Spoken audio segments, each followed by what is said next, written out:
This video falls under fair use. Fair use allows commentary, criticism, and reactions. What's up? Back with another one. Emmanuel responds after Matt Barnes and Steven Jackson called him out. Check this clip out.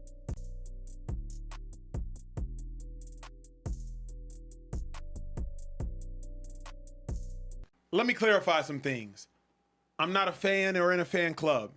I'm an analyst, but I come with receipts. He said he's been riding with Shadeur since the beginning. I did my homework. When's the first time Matt Barnes said anything about Shadeur Sanders on social media? 9/21/24. Wow, great throw, Shadeur. Riveting analysis, by the way. Let's check the receipts of when Emmanuel Acho, the bandwagon fan, started talking about Shadeur. I came with receipts. 9/2/2023, prime, legendary, Shadeur, top tier. Keep it rolling. 9/16/2023, a whole year sooner. Shadeur, great, moxie, poise, guts. Shadeur's him. Phenomenal performance. Top tier quarterback, eyes downfield. Oh, I'm doing breakdowns. This is still before Matt Barnes has ever noticed Shadeur. Ignore the engagement tweet. Shadeur is him. Less debate, more discussion. Let's talk Shadeur. Shadeur Sanders a dog. Doing things in the NFL already at a college level. Two players have never been more directly correlated to success than Shadeur and Travis Hunter. Keep it going. This is not edited. Not edited. Shadeur's doing NFL stuff quarterbacks in NFL can't even do well. Good morning, beautiful people. Two things are undeniably true. Deion Sanders can coach and Shadeur Sanders can play. Get rid of that. See, here's the problem. The problem is when you're accustomed to a lie and people lying about you, even the truth sounds like hate. I don't placate. I speak from revelation. I don't speak for response. But here's what frustrates me, is the reason that oftentimes black people are perceived as a monolith is because the moment you have somebody that has an opinion that might differ from the norm, they're ostracized. And instead of having a group of collaborative free thinkers, we're blindly led as sheep with the shepherd. Well, in this case, it's a shepherd who doesn't know anything about the subject matter in Matt Barnes, and at times Steven Jackson as well. And so we don't have this collaboration of free thinkers. We just blindly are led to slaughter like sheep. Worst part is, when you try to become a friend by offering good information and information that might be correct instruction, you get feedback like this. This was Deion's son. Care Bear, can you show this?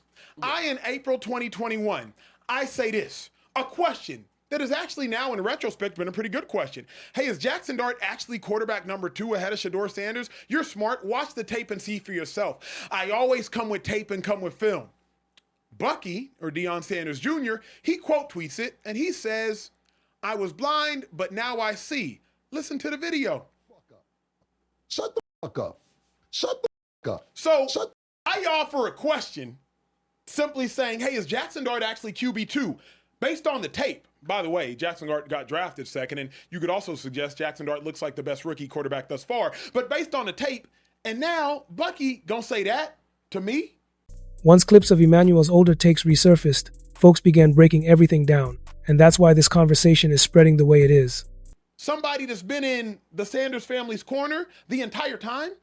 I, as an analyst, had been talking about Shadeur Sanders long before Matt Barnes even knew of Shadeur's existence, at least as a collegiate quarterback, maybe not as Deion Sanders' son.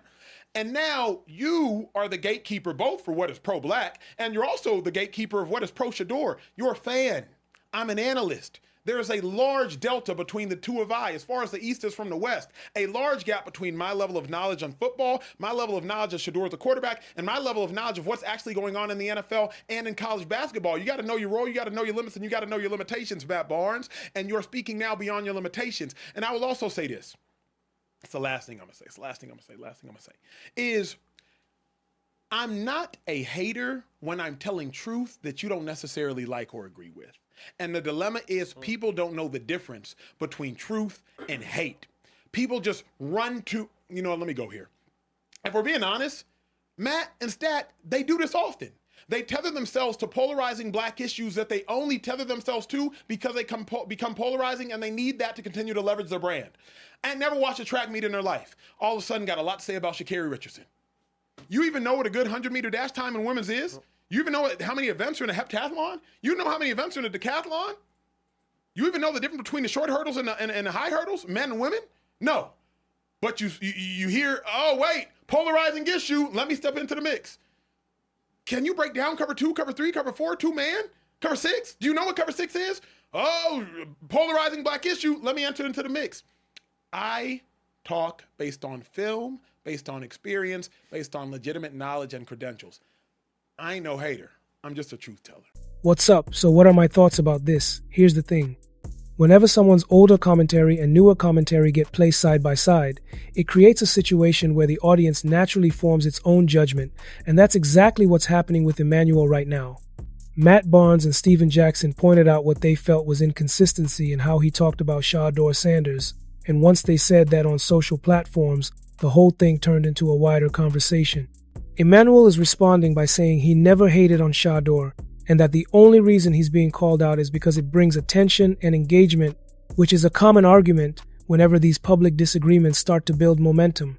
The interesting part is how quickly these situations grow, because all it takes is one clip segment from weeks or months ago, then one new segment with a different tone, and the audience starts comparing everything. Once that happens, former players and media figures will jump in with their own viewpoints, not necessarily to take sides, but to weigh in on how narratives shift and why certain comments hit differently at different times. And when the conversation involves someone like Shadeur Sanders, who has a lot of eyes on him, make sure to drop a comment, smash that like button, and make sure you subscribe for more videos like this, and I'll see you in the next video.